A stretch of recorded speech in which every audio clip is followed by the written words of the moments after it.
अस्सलामुअलैकुम, कैसे हैं आप सब लोग। उम्मीद करती हूँ सब खैरियत से होंगे। आप सबका वेलकम है मेरे यूट्यूब चैनल पे। और आज मैं अपना व्लॉग स्टार्ट कर रही हूँ शाम के टाइम से। तो हमारे घर में राइस आए हुए थे। 1 प्लेट राइस दादी अम्मी ने भेजी थी और साथ रायता था, और 1 प्लेट किसी के घर से आई थी। ज़ाहिर था रमज़ान था और लोग रमज़ान में ऐसे ही कुछ ना कुछ बना के देते रहते हैं हमसायों वगैरह को। तो अफ्तारी में मैंने कुछ स्पेशल तो नहीं बनाया था, बस यही सब था। और फिर मैंने ईद के लिए कुछ अपनी तैयारी शेयरी करनी थी, वो मैंने नोज़ से टिप्स यूज़ की थी, बहुत अच्छा रिज़ल्ट आया। और आप देख भी सकते हैं कि कैसे मेरे वो ब्लैक हेड्स और वाइट हेड्स निकल के, साथ छोटे छोटे हेयर्स भी नोज़ में जो थे वो भी रिमूव हो गए। और साथ ये शीट मास्क यूज़ की, और ये सब काम करके तो मैं छत पे चली गई। और पानी भरना था, तो जब मैं छत पे गई ना तो मौसम इतना प्यारा था, तो मैंने सोचा कि क्लिप बना लेना चाहिए। वेदर का भी बहुत ही प्यारा वेदर था, और बादल हुए हुए थे, बारिश का मौसम हुआ था, तो मुझे लग रहा था कि बारिश हो जाएगी। और 29वां रोज़ा था, और अल्लाह ताला ने अपनी रहमत बरसा दी। और आप सबको पता है कि अचानक ईद हो गई। बारिश इतने मज़े की थी ना, बहुत ज़्यादा हुई। इफ्तारी के टाइम से स्टार्ट हुई है और सारी रात बारिश होती रही है। और जैसे आप सबको भी पता है कि ईद का ऐलान रात को बहुत लेट हुआ था, अचानक ही समझ लें ईद हो गई, और कोई तैयारी श्यारी भी नहीं थी। फिर रात को जब पता चला कि ईद है, सुबह तो उठ के फिर सारे काम वगैरह भी किए हैं, जो भी अपने घर के काम थे। और फिर मैंने मेहंदी लगाई, मम्मा के लगाई पहले, फिर अपने ऑयलिंग वगैरह करवाई, और साथ फिर अपने भी मेहंदी लगाई, सिस्टर के भी मेहंदी लगाई। और रात के काफ़ी 3 बज चुके थे, और मुझे इतनी ज़्यादा नींद आ रही थी ना, लेकिन फिर मैंने कहा कि अब सोने का क्या फ़ायदा है, घंटा सोऊंगी तो फिर बाद में उठ के सफाई वगैरह करनी पड़ेगी, मेहमान आने, गेस्ट आएंगे सुबह। तो बारिश होती रही सुबह तक, और लाइट का भी इशू रहा। और सुबह का टाइम हो गया, फिर बाबा लोग नमाज़ पढ़ने चले गए, सब तैयार श्यार होकर। बारिश रुक गई थी, जब उनके नमाज़ का टाइम हुआ तो बारिश रुक गई। तो मैं भी अब नहा के नमाज़ पढ़ने लगी थी। मैंने कहा कि नमाज़ पढ़ लो, उसके बाद बाकी काम देखूंगी। और नमाज़ पढ़ने लगी थी तो मम्मा कहीं गई हुई थी, मैं उनका वेट कर रही थी कि एक साथ ही नमाज़ पढ़ें। तो तब तक मैं आपको अपनी मेहंदी दिखा दूं कि मेहंदी का कलर कैसा है। पहले जब रात लगाई थी बहुत गहरा कलर था, और मुझे लग रहा था कि ब्लैक लग रहा है, लेकिन बाद में कलर लाइट सा हो गया। और फिर नमाज़ वगैरह पढ़ के तो मैंने खाई मीठी फेनियाँ, सेवियाँ कह लो, जो भी कह लो। हर जगह इसका अलग अलग नाम है, कोई फेनियाँ बोलता है, कोई सेवियाँ बोलता है। बहुत मज़े की होती हैं, और ईद की ये स्पेशल होती हैं, मीठी ईद की मीठी ये, और बहुत मज़े की होती हैं। मुझे ये अच्छी लगती हैं। दूसरी जो सेवियाँ होती हैं उससे मुझे इतना नहीं अच्छा लगता जितनी मुझे ये मज़े की लगती हैं। और मैं अपने लिए डाल के बैठ के खाऊंगी टेबल पे जाके। और बाबा लोग तो खा के ही गए थे ईद की नमाज़ पढ़ने में, लेकिन मैंने ईद की नमाज़ पढ़ के बाद में खाई हैं, कि मैं ना रिलैक्स होकर खाना पसंद करती हूँ। फिर नमाज़ वगैरह पढ़ के पापा लोग आ गए, और चाचू दादी अम्मी और कज़न वगैरह भी आए हमसे ईद मिलने। तो बस उनसे बातें शातें हो रही थी। और फिर हम उनके घर गए, उनके घर में गए ना, तो साथ साथ घर हैं, पहले वो हमारे घर आए फिर हम उनके घर गए। तो बस इधर कोल्ड ड्रिंक वगैरह पी रहे हैं, पता भी है कि सेहत के लिए नहीं ठीक, फिर भी पी लेते हैं। और मम्मा खाना बना रही थी कि खाना वगैरह खा लें, तो पापा ने कहा कि पहले खाना वगैरह खा लेते हैं, फिर आके दादा बू के पास बैठते हैं। दादा बू से ईदी मिलने गए हुए थे। तो ईद सालन बन रहा है, मुझे बहुत पसंद है बकरी का गोश्त, और स्पेशली ईद पे बकरे का गोश्त बन रहा है। वैसे भी जो ये मुर्गी वगैरह वो खानी भी नहीं चाहिए, सेहत के लिए भी नहीं ठीक। देसी हो तो ठीक है, फॉर में तो खानी नहीं चाहिए, इतने नुकसान है उसके। तो उससे बेहतर है कि बकरी का गोश्त खाओ, और मज़े का भी होता है और टेस्ट भी होता है उसका। तो ये मेरा ईद का ड्रेस था, और ये मैंने ईद के साथ जो ड्रेस है उसके साथ ये शूज़ लिए हैं, खुसा लिया है मैंने। मेरा और सिस्टर का ड्रेस सेम है, और हम दोनों रेडी शेडी हो गए हैं। और अचानक हमारा प्रोग्राम बन गया कि हमने बहावलपुर जाना है। और फिर तैयार हुए, दादा बू से दादी अम्मी से सब लोगों से मिले, और फिर टाटा बाय बाय करके बहावलपुर के लिए निकल पड़े। और हमारा सफ़र जारी होता है अब। तो बस, और इधर से पापा गाड़ी का पेट्रोल वगैरह डलवा रहे हैं, या सीएनजी जो भी है। तो वो डलवा रहे हैं। फिर बाद में मोटरवे पर सीएनजी वगैरह कुछ भी अवेलेबल नहीं होता, तो पहले ही अपने गाड़ी की टैंकी फुल करवानी पड़ती है। और इधर पापा वेट कर रहे थे, किसी से शूज़ लेने थे और वो तायाबू के लिए लेकर जाने थे। तायाबू के फ्रेंड ने उन्हें भेजे थे, तो बस उसी के लिए खड़े थे और शूज़ आ गए हैं। और अब हम अपने सफ़र के लिए दोबारा स्टार्ट करेंगे। और ये मोटरवे पे हम बस पहुंच गए हैं। अब हमारा मोटरवे स्टार्ट हो जाएगा, तो बस अपना सफ़र स्टार्ट करते हैं। और आप भी साथ साथ देखिए, बहुत अच्छे अच्छे नज़ारे हैं, बहुत अच्छा वेदर है।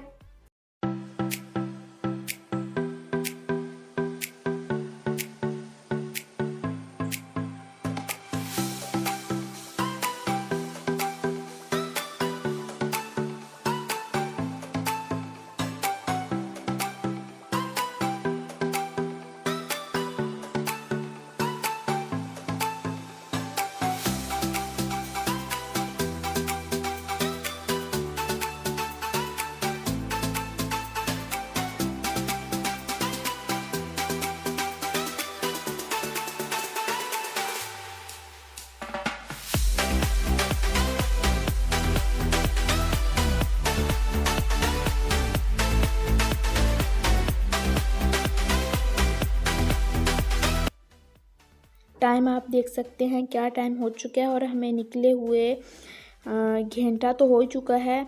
और मुझे याद ही नहीं रहा कि टाइम देख लूँ। जब बाबा ने टाइम पूछा तो फिर मैंने अपनी घड़ी की तरफ देखा, तो मैंने कहा को मैंने टाइम नोट ही नहीं किया कितना टाइम हुआ है हमें निकले हुए। चलो फिर भी अब टाइम नोट कर लेते हैं।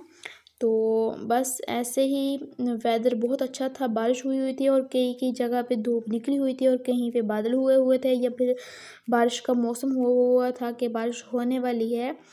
और बहुत मज़े का वेदर था। शुक्र है कि धूप वगैरह नहीं निकली हुई थी। जितना वेदर अच्छा था ना, उतना ही सफ़र का भी मज़ा आता है।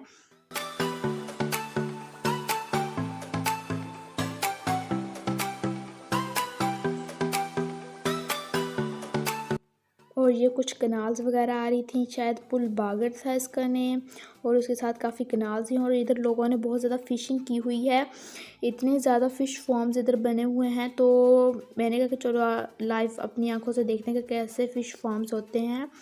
तो ज़ाहिर है बहुत मतलब उनको पता होगा कि कैसे हैं और कैसे उनको हैंडल करना है। और मैंने पूरे रास्ते में सिर्फ 2 दफ़ा ट्रेन देखी, और वो भी दूसरी मालगाड़ी जिसको बोलते हैं। और ऊपर से मैं उनको टाटा बाय बाय कर रही हूँ, जैसे बचपन में किया करते थे। बड़े होकर भी वही काम है कि ऊपर से टाटा बाय बाय। और ये वाला पता नहीं कौन सा पुल था, और ये था दरियाए रावी।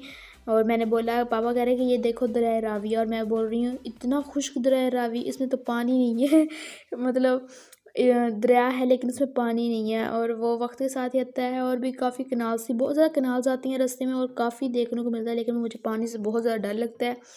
अभी तो ऊपर थे ना, तो मुझे देखने में मज़ा आ रहा है, लेकिन अगर पास होना तो मुझे बहुत ज़्यादा पानी से डर लगता है।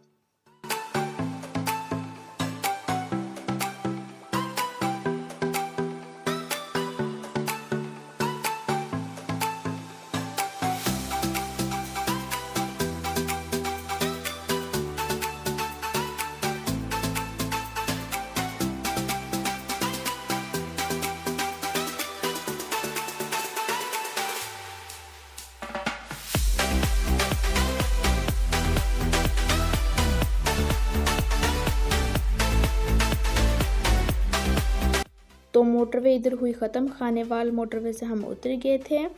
और टैक्स वगैरह दे के तो बस हम अब अपने दूसरे लोकल रोड्स जो होते हैं उसी पे जाएंगे। और खानेवाल रोड से मतलब पता नहीं कौन सा, ये लोधरा है, खानेवाल से जहानिया, कुछ इस तरह के सिटीज़ के नेम आते हैं। तो वो वाले, ये वाला जो पुल था ना, तो मुझे ना थोड़ा थोड़ा फैसलाबाद की, जो वो फैसलाबाद का पुल है ना, उसकी वो दे रहा था कि हाँ भी फीलिंग्स ऐसी आ रही थी जैसे हम फैसलाबाद में हूँ, लेकिन ऐसा था नहीं। काफ़ी पुल्स हैं और ये मुझे कितने क्यूट लग रहे। और इधर अर्तुगरुल का ना वो उन्होंने बनाया हुआ था स्टैचू, और मैं कह रही हूँ वाओ, जब से अर्तुगरुल देखना स्टार्ट किया जगह जगह पे मुझे स्टैचूज ही नज़र आ रहे हैं अब उसके।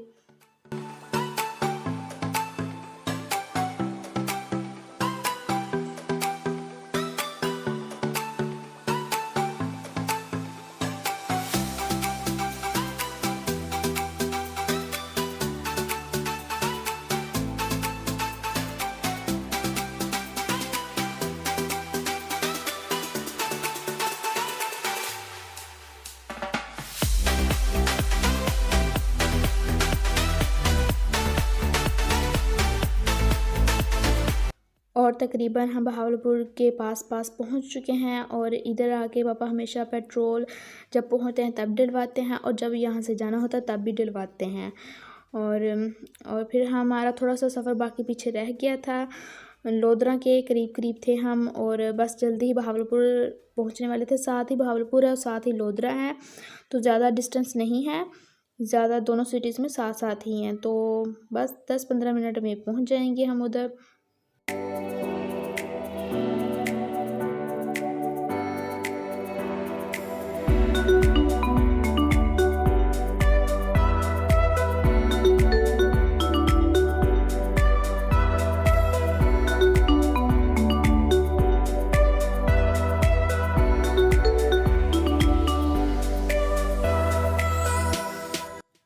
और ये लास्ट टोल प्लाज़ा है बहावलपुर पहुंचने के बाद। इसके बाद कोई टोल प्लाज़ा नहीं आता है।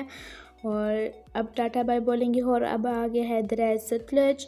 और इसके वो जो लोहे के राड्स वगैरह तो दूर से नज़र आ रहे होते हैं कि मैं दरिया सतलुज हूँ। हाय दरिया सतलुज। और इतना बड़ा इसका पुल है और ये दरिया भी खुश्क है।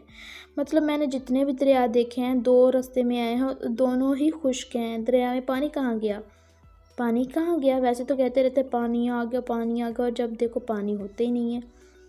और फिर बस हम पहुँच गए हैं बहावलपुर के सिटी के अंदर और हम बस पहुँचने वाले हैं अपने तायाबू के घर। तो पहले जाएंगे हम तायाबू की तरफ, उसके बाद फिर हम चाचू लोगों की तरफ जाएंगे।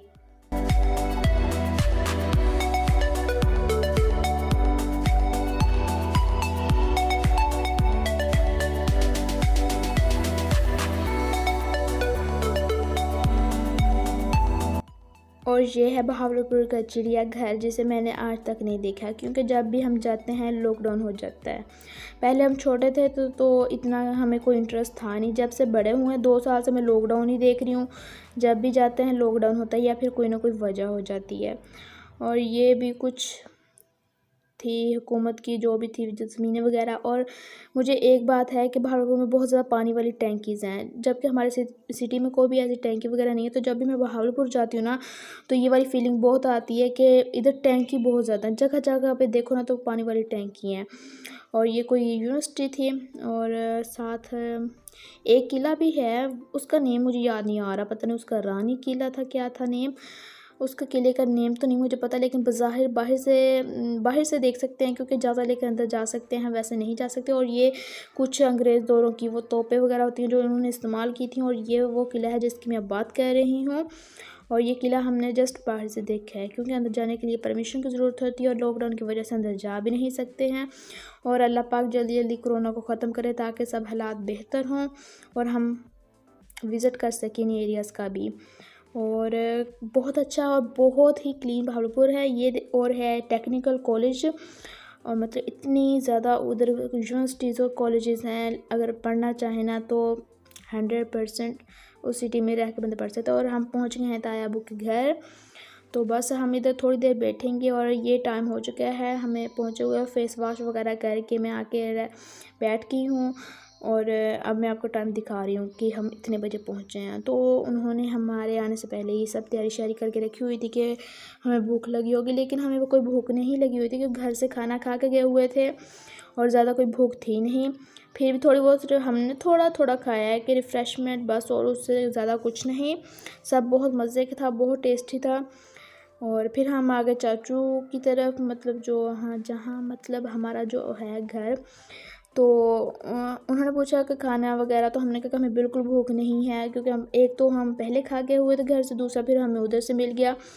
तो अभी हमें कोई भूख नहीं है, हमने कुछ नहीं खाना। तो बस उन्होंने फिर पानी वगैरह जो बोतल होती है और वो चीज़ें रखी कि अभी आपके लिए यही रिफ़्रेशमेंट है। फिर बाद में ज़ाहिर है थोड़ा टाइम रह गया था, 6 तो बज गए थे डिनर में। तो डिनर हमने 9 बजे किया होगा और ये डिनर था हमारा। दावत थी ईद की, ज़ाहिर है ईद का फर्स्ट डे था, तो हम भी पहुँचे हुए थे और ताया लोगों की भी दावत थी। तो सारी फैमिलियाँ इकट्ठी हो गई और बहुत मज़े का सब कुछ बनाया था चाची लोगों ने। चिकन भी था, बकरे का गोश्त भी था, और साथ वो चपली कबाब बोल रही हूँ, साथ शामी कबाब और राइस थे। जहाँ राइस हों और ये शामी कबाब हों, हम तो वही खाएंगे ना, हमने तो रोटी की तरफ जाना ही नहीं है। और साथ दही भल्ले थे और बहुत ही मज़े की थे। शामी कबाब तो 100 में से 100 बहुत मज़े की थी, और राइस भी। बाकी मैंने कुछ टेस्ट नहीं किया, मैंने बस जो टेस्ट किया मैंने उसी का बता दिया कि मुझे ये सब मज़े का लगा और बहुत ज़्यादा टेस्टी थे। मैं भी ऐसी अब रेसिपी ट्राई करूँगी शामी कबाब की, चाची से लेकर कि चाची आपने ये कैसे बनाए। बनाना तो मुझे भी आते हैं, मैं भी बनाती हूँ, लेकिन हर बंदे का टेस्ट अलग होता है। और खाना वगैरह खा के अब हम छत पे जा रहे हैं सब कज़न्स, और बड़े बड़े नीचे बैठे हुए बातें कर रहे हैं, और हम सब छोटे छोटे जो बच्चे हैं वो ऊपर चले गए हैं कि ऊपर जाके अपना अलग ग्रुप बना के बातें करते हैं, और सब कज़न बैठ के बात कर रहे हैं। चाय आ गई, चाय पियेंगे, और यहीं पे मैं अपना व्लॉग एंड कर रही हूँ। रात का टाइम 12 बज चुके थे और फिर सोना भी था। तो मिलती हूँ नेक्स्ट वीडियो में, तब तक के लिए अल्लाह हाफिज़।